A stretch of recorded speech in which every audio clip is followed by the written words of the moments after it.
Please help me welcome our next storyteller. We have Grishma Singh.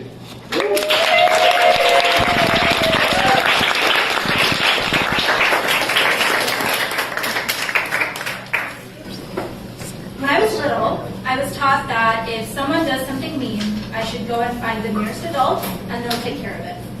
And that worked most of the time, but sometimes it didn't. When I was about 7 years old, I was in line at a park waiting for my turn at the slide. There was an auntie nearby watching over us, and my parents had stepped away for a little bit. A boy around my age kept cutting people in line, physically shoving people aside to ride the slide over and over again. The kids in front of me grumbled and they were annoyed, but they couldn't physically hold him back, so I called to the auntie and I said what the boy was doing. She looked at me, shrugged, and didn't leave her bench. So the next time the boy came around to cut people in line, I told him to stop. He ignored me. I yelled louder. He still ignored me. So I ran up to him and I tackled him. He started pulling on my hair, so I bit him as hard as I could.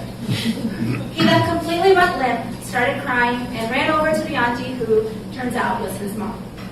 So she's walking over to start yelling at me, but thankfully my parents were on their way back, they saw what was happening, and then they de-escalated the situation. I remember 2 things really deeply affecting me from their interactions that day. The first was that the woman was completely ignoring the mean things that her kid was doing to everyone at the playground and telling me that I should never hit anyone because girls don't behave that way. And the second was that my parents never made me apologize, to the kid or the mom. They didn't tell me that what I did was wrong.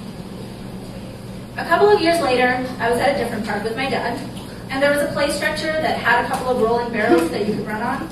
I was pretending that I was Wile E. Coyote running furiously in place, trying to dodge anvils falling at me from the sky. But there was also this cool, older girl nearby who was struggling with the barrel thing and was getting attention for it. I started mimicking her behavior because, let's be real, who doesn't want to be the cool girl? But my dad thought I was injured, so he ran over and asked me if I'd hurt my ankle. I said no. He asked me why I was pretending to struggle. I told him that that's what the cool girl's doing. So then he picked me up, took me to a bench, and then we talked about how being cool isn't a real thing and that I don't have to pretend to be bad at things in order to fit in. Then we went home because WrestleMania was going to start. I sat on my parents' bed, wide-eyed, kicking and punching the air in front of me while watching pro wrestling. And then afterwards, my dad and I wrestled in the living room. For as long as I have been alive, society has told me over and over again that girls don't behave this way. We don't behave this way. And I'm grateful that my parents raised me to know that that was a lie. When my parents moved to the United States, I started to feel different enough as it is, so it became harder to keep saying no to being true to myself. By the time I was a teenager, I started to believe it. Girls don't behave this way. Sometimes I sat silently, absorbing things when I really just wanted to tell someone to shut up. Sometimes I pretended to not know answers so that I didn't come off too strongly. Sometimes I heard people say mean things about others and I didn't speak up. All of those moments, all of those times that I stood by while others were being cruel, when there wasn't an adult who could come and fix things, when I voluntarily gave up my agency because I became afraid that girls aren't supposed to be this way, they started to chip away at me. I became a high school math teacher in 2013, which meant that now, suddenly, I was the grown-up. Kids came to me when something was happening, and it was my job to mediate.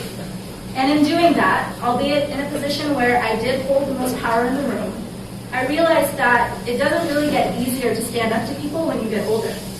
It's always hard, and you have to do it anyway. With practice, I remembered who I am, and I remembered who raised me.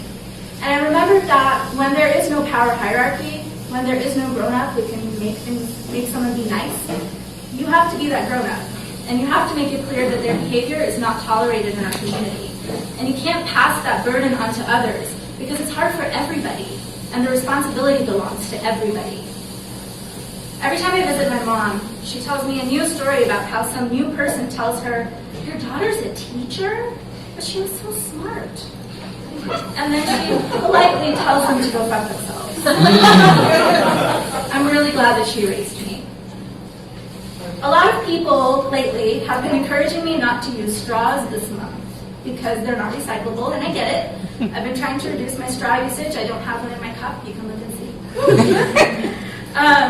But I keep thinking to myself that while it's not wrong to say that humans are destroying the earth, it's actually more like 90 specific humans that are destroying the earth. And we know their names. We know that 90 people are causing 71% of global pollution because they want more billions of dollars. We know where they live. We know how to find them. Ever since the election, I've been reading the news thinking, you're going to let them do what? And then I finished the article and realized that, yes, they really are going to let them do that. Yes, they really are going to put children in cages. Yes, they really are going to continue to poison the citizens of Flint. Yes, he's really going to pardon Joe Arpaio. Yes, Puerto Rico still doesn't have electricity. The people who have the authority to do something about it are shrugging and sitting on a bench. They're telling me to be nice to them because girls don't behave this way. And I don't know about you, but I've got a couple decades of WrestleMania in me. So I'm going to try to continue to be that grown up every day.